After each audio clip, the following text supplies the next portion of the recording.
Welcome back to the channel, everybody. I am Mick Alphanim. Everything's looking good. I want to go over something I think that's going to be very important. I'm seeing a lot of different dots start beginning to connect, and it's very good for us bank coin holders. I'll tell you why.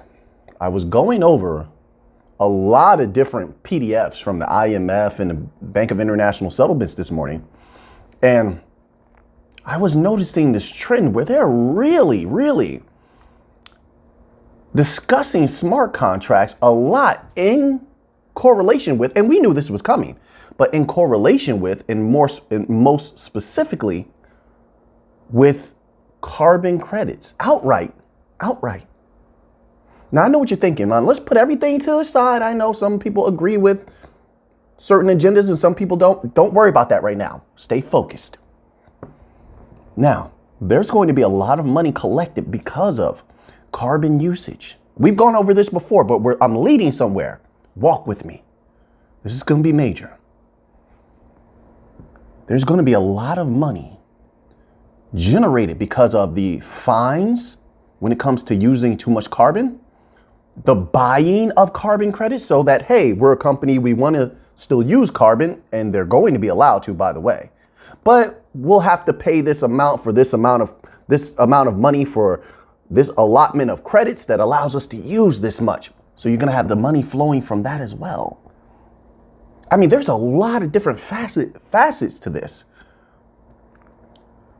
Not to mention the frowned upon certain practices of mining certain materials. Oh, that's going to be involved as well. There's going to be credits for that and fines for that. And they're still going to be allowed to do it, but you're going to have to pay for those credits. So it's a tricky thing, but I think you get what I'm saying. Now, that's not what's important. That's just one mechanism. But why are they trying right now in all of these different ways, including instituting the new financial system? What is it that is pressing them so hard that they're moving at light speed? You did see that they moved up the timeline, the Bank of International Settlements. What's pressing them so hard that's making them move at light speed to institute the new financial system? Well, I'll tell you what I personally believe, and I could be wrong on this, but I don't think I am. You see, we've discussed before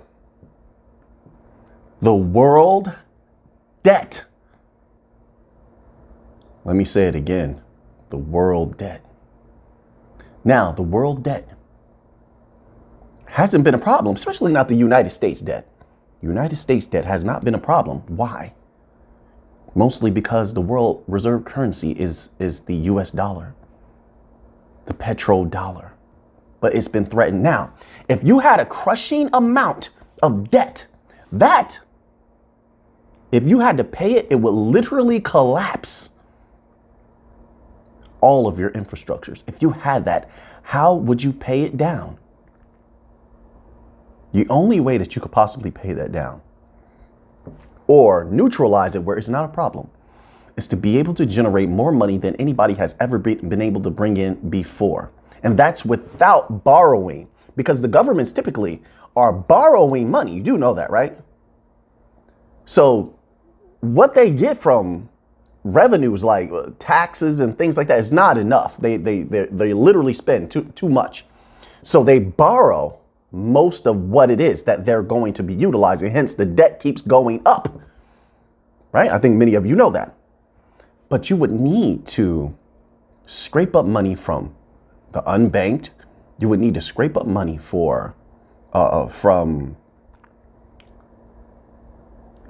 carbon credits in any possible way that you can. You're going to have to really pull monies together. It's sort of like when it's time to pay that bill and people owe something to someone who's real grimy, and it's time to pay that bill, and you got to you ever see that in the movies, and they have to scramble to pull together capital to pay that off before it's over? That's sort of what I'm seeing is happening right now. Because the rest of the world is moving to commodity-backed assets, that means that the West is not protected from their debts. So at some point in the future. Now, how much is that debt? Well, I wanted to get an updated number on that debt. This is coming from the IMF itself. This is what it says. The total world debt declined 10 percentage points of GDP in 2021 to 247% of GDP, which is 235 trillion US dollars. That's the world debt. $235 trillion. Now, here's another facet of that I want to put on your table. That's going to definitely, in my humble opinion, it will affect the prices, or can affect. I don't want to say will. That sounds like a guarantee. It can possibly affect the prices of offerings like XRP, XLM, Algorand, where issuing any asset is made extremely easy. You can issue tokenized debt, any other type of art NFTs, land NFTs, anything that you want. I think they're going to be affected the most because you're going to need agnostic bridge currencies for that capital to flow back and forth between the West and the East. The East has no desire to use SWIFT, which has been weaponized against them with sanctions, right? So they just shut them down. So now they're not going to be using that. And most of the world is going to be a part of the BRICS system. They already represent over 40% of the world's population. I showed you that document, didn't I? You screenshotted that and you saved that, right? So they're not, so most of the world is not going to be using SWIFT, okay? So that's already established. So they're going to need something in the middle that's neutral to issue all of this on. The BRICS nations have been buying up tons of United States debt. Oh, they're going to need a system to interface with the West that can't be weaponized. And I think that that's going to be something like XRP or XLM. And always keep in mind what they said about Stellar. Some of the central banks said that the thing they liked the most about Stellar was that nobody was in charge of it. Like they could just, if they're handed an infrastructure on Stellar, they're in charge.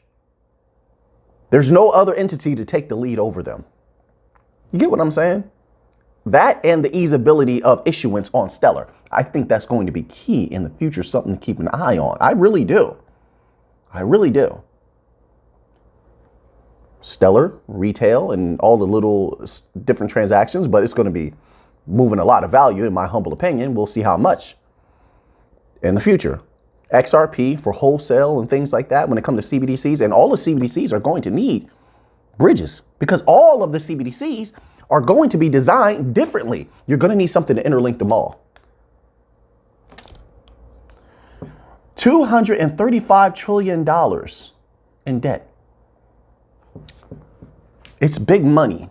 The buying and selling of debt. Big money.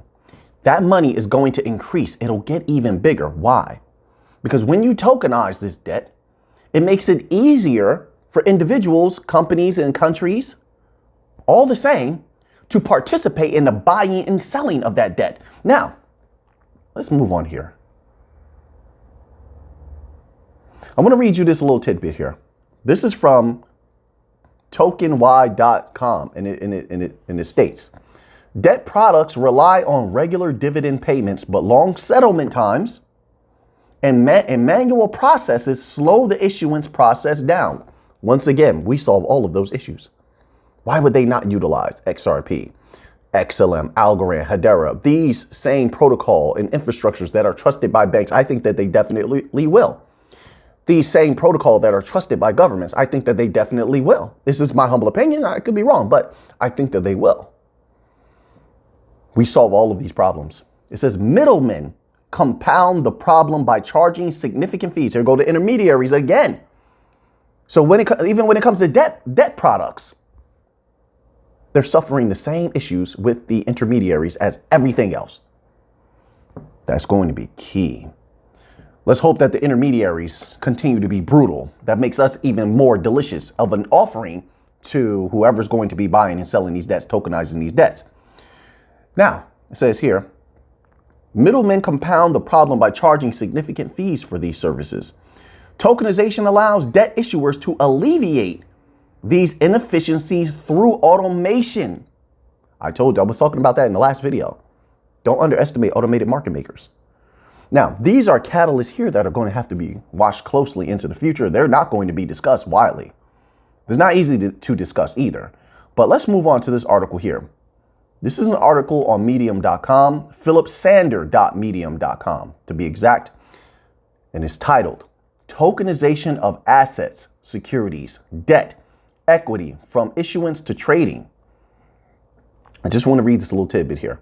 It says tokenization is the process of bringing existing rights and assets on the blockchain. At this point in time, tokens are mainly crypto assets, such as Bitcoin and Ethereum. In the future, debt,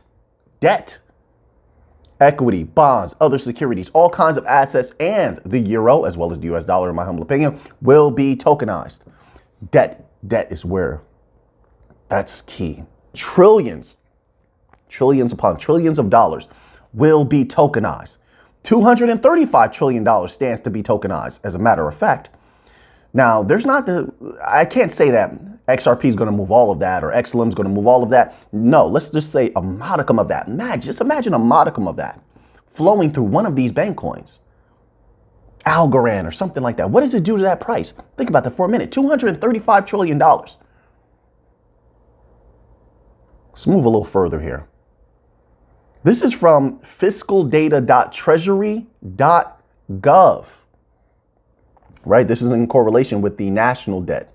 So we can get a greater understanding. We must understand what we're dealing with to understand why those prices can go up. Information is powerful. You must have it in order to win.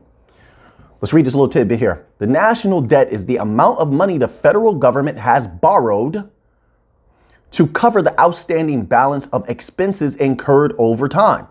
In a given fiscal year, when spending exceeds revenue, so I was telling you before, a budget deficit results. To pay for this deficit, the federal government borrows money by selling marketable securities such as treasury bonds, bills, notes, floating rate notes, and treasury inflation protected securities. Tips. The national debt, this is going to be key. This is going to be key. People aren't looking here. I'm telling you, just keep this catalyst in the back of your mind, right? And over time, just keep an eye out for developments here. This, something like this, when whoever gets announced that they are moving tokenized debt, especially in correlation to any governments or central banks or such, or things like that, large financial entities, that price can go up significantly. All right. Let's continue on here. Where did we leave off here? Okay. The national debt is the accumulation of this borrowing along with associated interest owed to the investors who purchased these securities. Like I said, so listen, there's a lot of money to be made. And now you're talking about making that even easier. Now, something I also read, I have to actually corroborate this. Don't quote me on this, but I believe I read you don't even have to be an accredited investor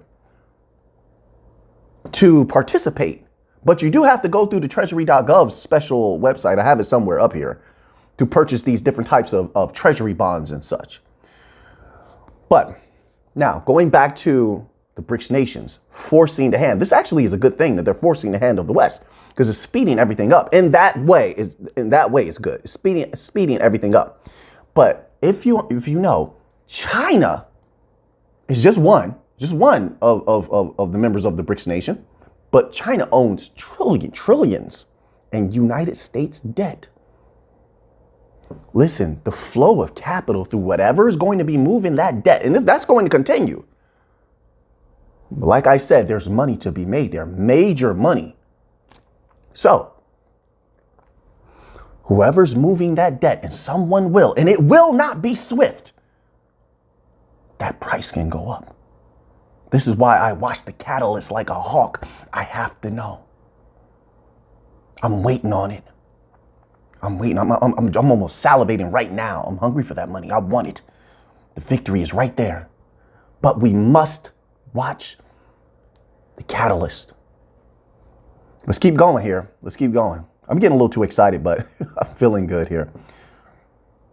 Says, simply put, the national debt is similar to a person using a credit card for purchases and not paying off the full balance each month, which is that's startling if you understand what they're trying to tell you about those who are running these particular Western countries. They're not being very responsible at all. Hence why they believe there is a necessity for a great reset. They don't want that house coming down on their head. They want a way out. Not only that, the way to make capital, to be able to access more value than ever before and have it actually be solid. They don't want to worry about this fiat problem again after this. I can guarantee you that. They don't. It's a major, major issue that nobody ever wanted, but they definitely abused and took advantage of the system 100%. But let's continue on here. U.S. debt. So this is from theguardian.com. It says here, just a little tidbit here. So how does the U.S. borrow money? Treasury bonds. Treasury bonds are how the U.S. and all governments, for that matter, borrow hard cash. Let me pause there. Listen, if you're going to have Ripple on the U.S. Faster Payments Council, and then you're also going to have Ripple on the Faster Payments Task Force for the Fed, I think it's safe. And we already have blockchains working with the Fed, by the way. So no one can say that the Fed, the government will not utilize a distributed ledger technology. Sorry about that. I was going to say blockchain, distributed ledger technology. They're already working with one, which my people put me on to in the members only section. They let me know about that. But they're already working with one. So there is the possibility of them, when it comes to the tokenization of everything, needing a DLT to work with. You get where I'm going? But if they already have Ripple on these boards, then Ripple definitely has the possibility of working with them for something like this. They're secure enough. They're trusted by the central banks. They're already tested. They have more experience than almost anyone else. Ripple's definitely in there. Stellar's definitely in there.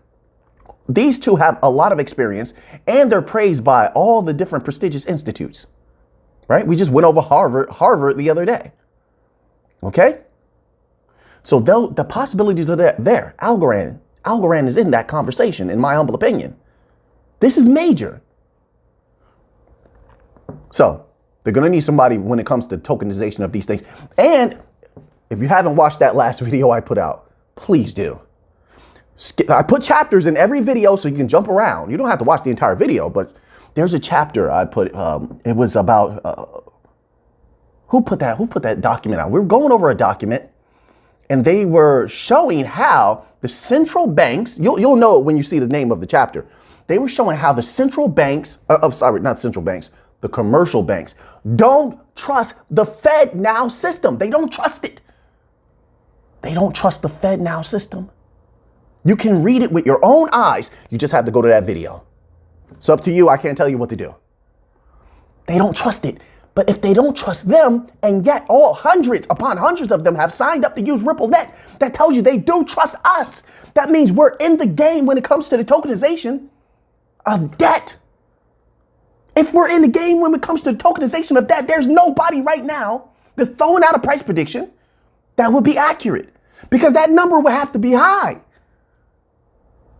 It would have to be high. There's no way. If you're even moving a modicum of 235 trillion, then the debt, what's the debt? United States debt, what were we, like 30 trillion? How much? I think it's like somewhere around $30 trillion in debt. Something like that. Is that the United States debt? Just give me one moment. Let me type that in. Let me Google that. How much is United States debt? I want to give you an accurate number. Let's see if it comes up here. Oh, I was close. $31 trillion. 31 trillion. We're in the game, ladies and gentlemen. Those who know. This is why we love the bank coins. The possibilities. There's no guarantees, but the possibilities are endless. Only a handful of us going to be at the end. I already know that. I already see what's happening. The shakeout is real lately. 31 trillion. They don't trust the Fed now system. You can read it with your own eyes. Once again, I reiterate, That other video, we covered that. That one I released yesterday. Use the chapters. But they trust us. Do the math on that one. Let's go back here, okay? Let's go back here. My apologies. I'm jumping around, but I'm trying to give you this information. This is what has been rotating in my mind all morning. So here, it says, Treasury bonds are how the U.S. and all governments, for that matter, borrow hard cash. They issue government securities. They want to clear that debt. They want to clear that debt because you know why? I understand a lot of people are going to believe that the governments just want to just continue to kick the can down the road, but they see an opportunity here. They see an opportunity to be free of debt and go run wild in ways they never did before, to run wild in ways that they cannot do right now while constrained by that debt in a fiat system that they never agreed to in the first place.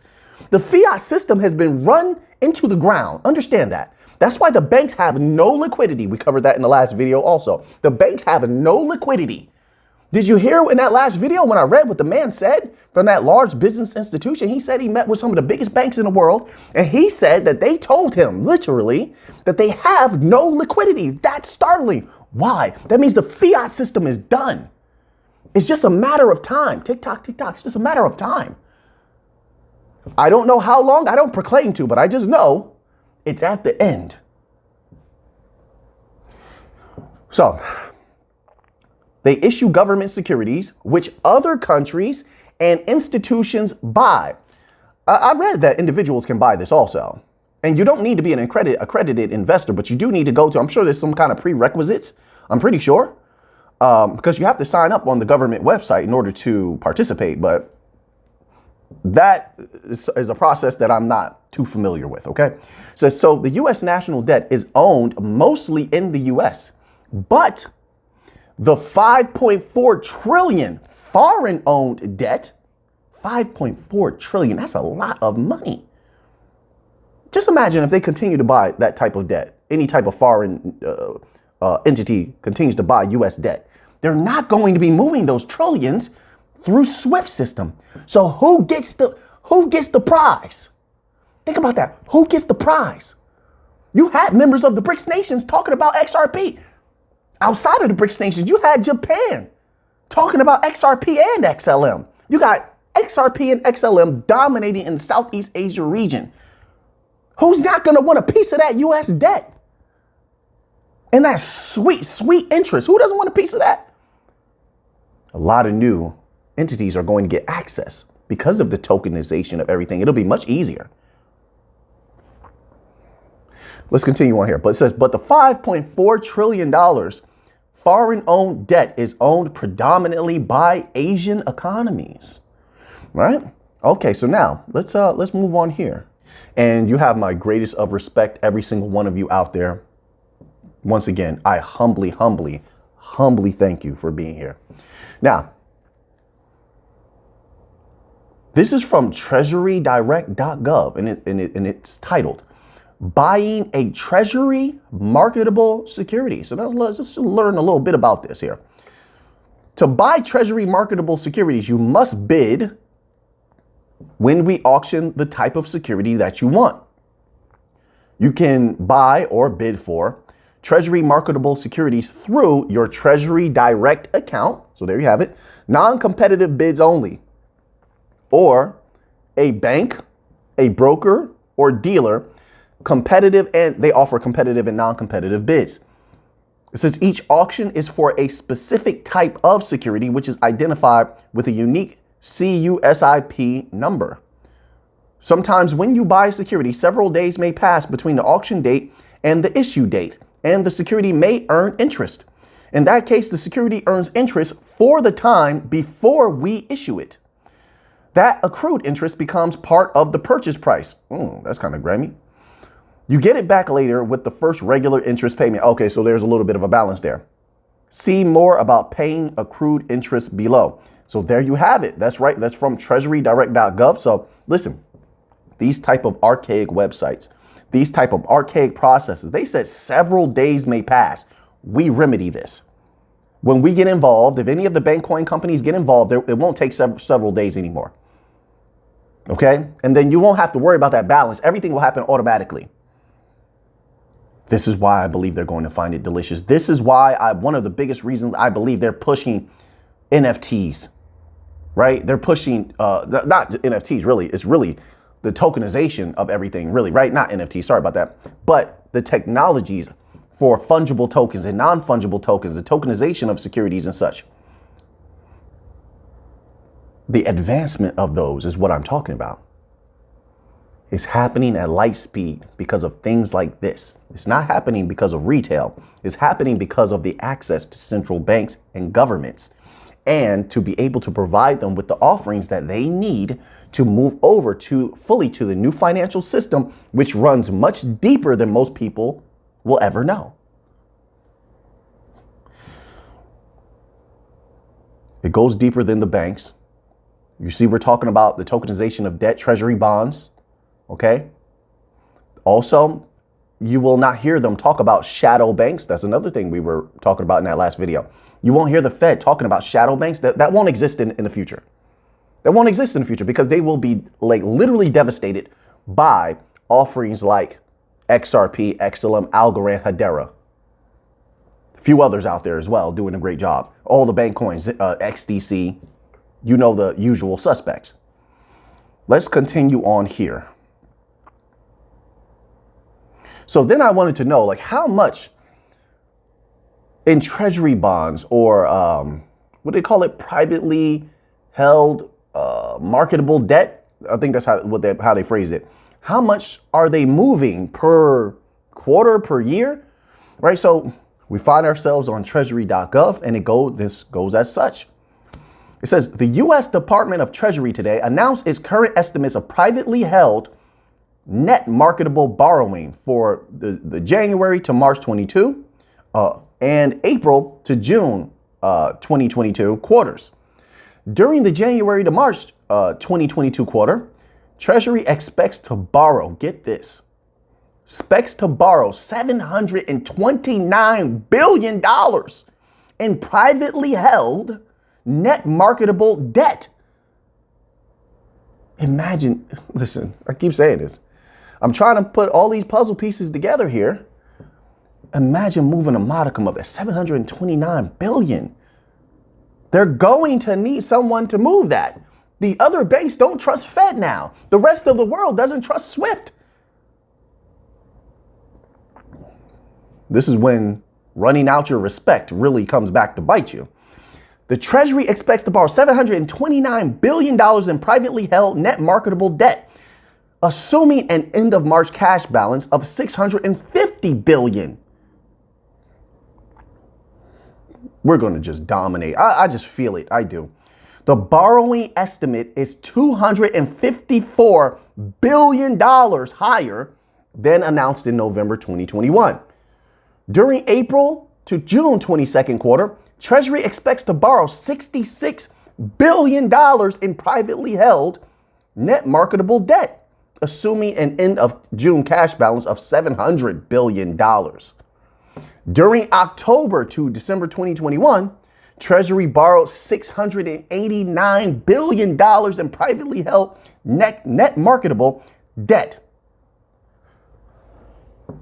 Big money, huge money is on the table. It's just sitting there for the taking. We need more researchers on this. I don't know if everybody's going to do that. I know there's a lot of hotter topics, but in my humble opinion, when we're talking about giant money like this needs more eyeballs on it. And I'll say this, there's already companies working on the tokenization of these types of things, but I'm not going to discuss them because I don't need to give them promotion. I'm here for the bank coins and hoping the bank coins are going to dominate in this. And I see them moving in that direction.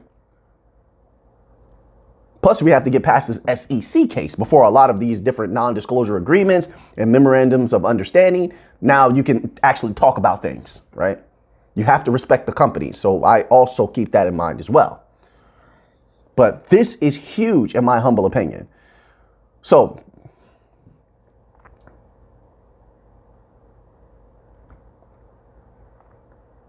okay, so I just wanted to put that on your table. I have a few other tabs here, but it was just how much is United States in debt and how much total did USA borrow in privately held marketable debt. which also brought up the Treasury Gov website. It says Treasury borrowed $457 billion, July to September 22nd quarter. $457 billion.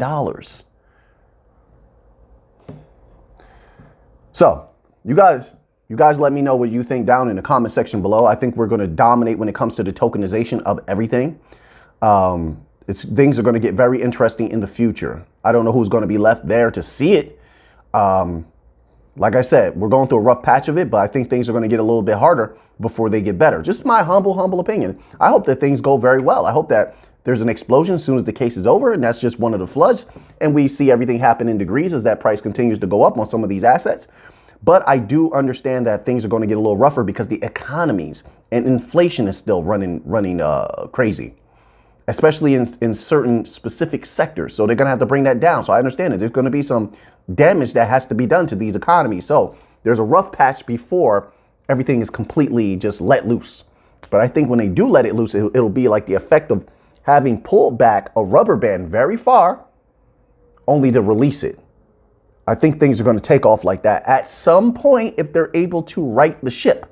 So can't leave without first honoring what I said last video. So put your hand up. It's time for a little bit of rock, paper, scissors. We're just going to go 3 times. All right. 1, 2, and you throw. Don't cheat. And let me know down in the comment section if you beat me or not. All right. Rock, paper, scissors. Rock, paper, scissors. One more. One more. I feel it. Somebody beat me out there like twice. Let me get one more in. Come on. Don't do that. Don't do that. One more. Rock, paper, scissors. Shoot. I know I got that one. Come on, stop. I know I got that one, but let me know down in the comment section if you beat me or not. Okay, everyone. Appreciate you being here once again. And now that you have that information, what are you going to do with it? I know what I'm going to do with it. So until next time, let's get to the money.